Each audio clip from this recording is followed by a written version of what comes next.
E vamos falar desses assuntos que são tão fundamentais para o desenvolvimento de toda a região da América do Sul, mas principalmente Brasil e Argentina. Eu falo de Brasil e Argentina porque eu vou ter o prazer de conversar agora com o Gustavo Segre, ele que é diretor da Câmara de Comércio da Argentina-Brasil e é o nosso convidado de hoje. Obrigado, Gustavo, por estar aqui conosco, por estar aqui em Campo Grande.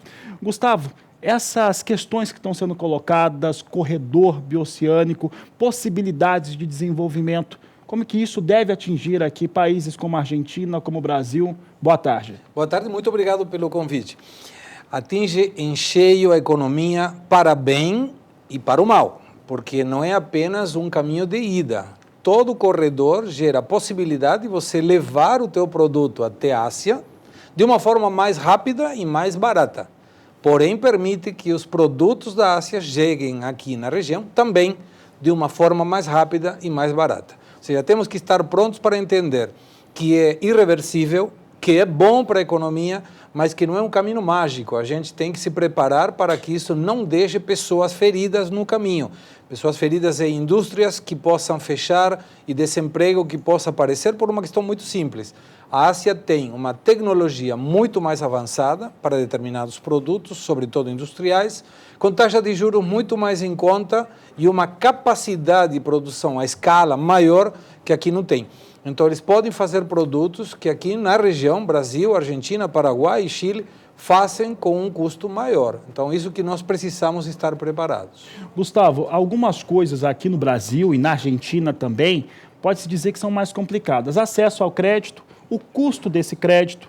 Além disso, alguns setores, no caso aqui, industrial na América do Sul, ele fica atrás do asiático. Como que seria essa relação ou como resolver gargalos como esse? Bom, de alguma maneira, falando sobre o corredor, por exemplo, você vai ter a opção de colocar um produto da região de Mato Grosso do Sul em portos do Chile. Para isso você vai precisar passar pelo Paraguai, pela Argentina e chega ao Chile depois. Aí você tem 4 fronteiras e tem 4 alfândegas. Essas questões burocráticas precisam ser resolvidas, porque senão essa teórica facilidade e rapidez para chegar ao porto não vai ser plasmada na prática.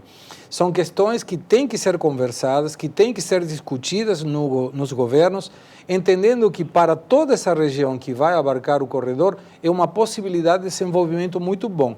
E me permita citar a parte argentina. Salta e Jujuy são lugares que estão esquecidos da capital, de Buenos Aires. São longe do porto de Buenos Aires. E essa possibilidade de que essa produção de Salta e de Jujuy chegue para o Brasil, para o Paraguai, para o Chile, para a Ásia, é um fator concreto a partir do corredor. Porém, também vai ter muita indústria de lá que vai precisar ser reestruturada para que os produtos que estão nesses países e na Ásia não afetem o desemprego.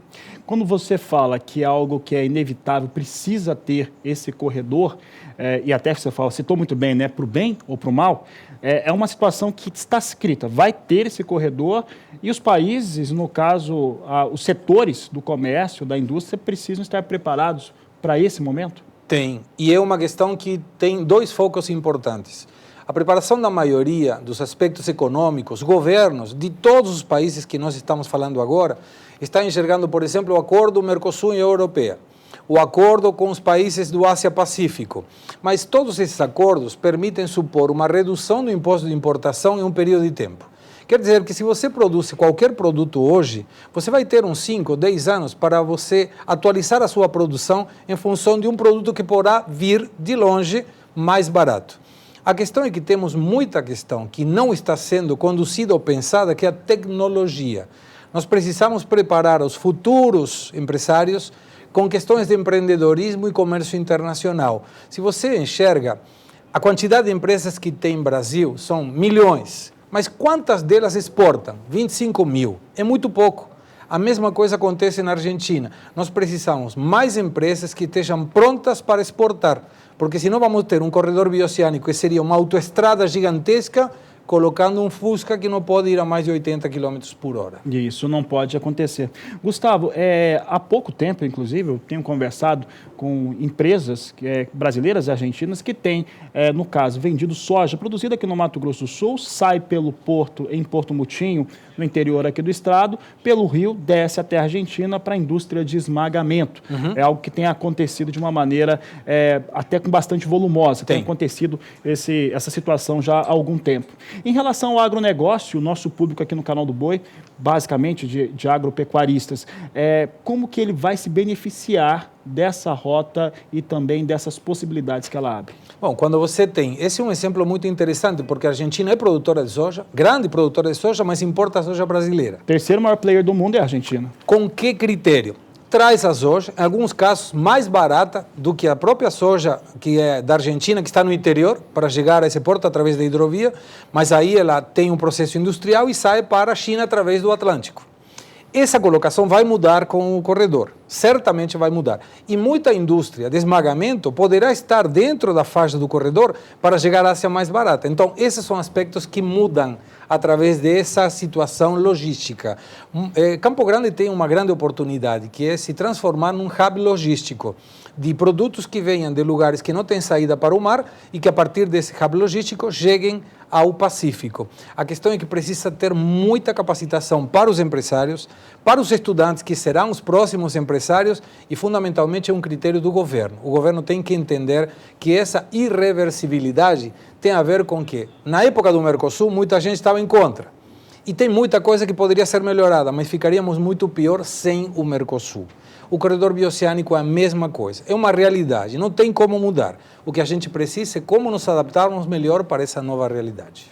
Para encerrar, Gustavo, a nossa entrevista, nós sempre tivemos Brasil, Argentina. A Argentina, nem tanto, que é o maior produtor de óleo e de farelo de soja do mundo, mas Brasil, principalmente, é o maior exportador de grão de soja. Mas seria muito mais interessante para a América do Sul exportar carnes, seja carne bovina, carne suína. Isso passa por uma indústria de esmagamento de soja, passa por indústrias frigoríficas. Nós podemos começar a enxergar um cenário que podemos começar a negociar mais produto acabado, como a carne, ou mesmo farelo e óleo aqui da América do Sul? Isso seria o melhor. Quando o Mercosul foi escrito, o intuito do Mercosul era termos um produto made in Mercosul.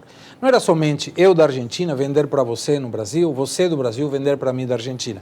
Era aproveitar as vantagens competitivas. Então, por exemplo, se você tem uma soja melhor, mas a minha indústria de esmagamento é melhor, então a gente poderia se juntar para tentarmos aproveitar a tua vantagem, aproveitar a minha vantagem e tirarmos um produto único, made in Mercosul, melhor, mais barato para fora.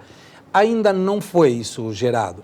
E por que muitas vezes? Porque tem muitos entraves que são sanitários, fitossanitários, Ministério da Agricultura, Anvisa, Senasa na Argentina, ANMAT, tem muitos órgãos que intervêm nessa situação. Não é ruim que o façam, mas é ruim se isso gera um empecilho para o desenvolvimento do comércio. E esse que tem que ser trabalhado. Para você ter uma ideia, o Mercosul, depois de quase 30 anos da assinatura de Assunção, em 1991, ainda não tem um fluxo comercial livre, automático. As fronteiras muitas vezes são um intuito muito complicado para que a mercadoria passe. Então, traduzindo isso para uma música sertaneja, a gente está entre tapas e beijos. Tá certo, Gustavo. Obrigado pela participação. Gustavo participa de um grande evento na noite de hoje. Vai falar sobre esses assuntos, não é isso, Sim. Gustavo? Organizado pela Secretaria de Desenvolvimento Econômico do município, no qual agradecemos aqui a participação do Gustavo. Obrigado por estar conosco aqui no Canal do Boi. Muito obrigado a vocês. Boa tarde.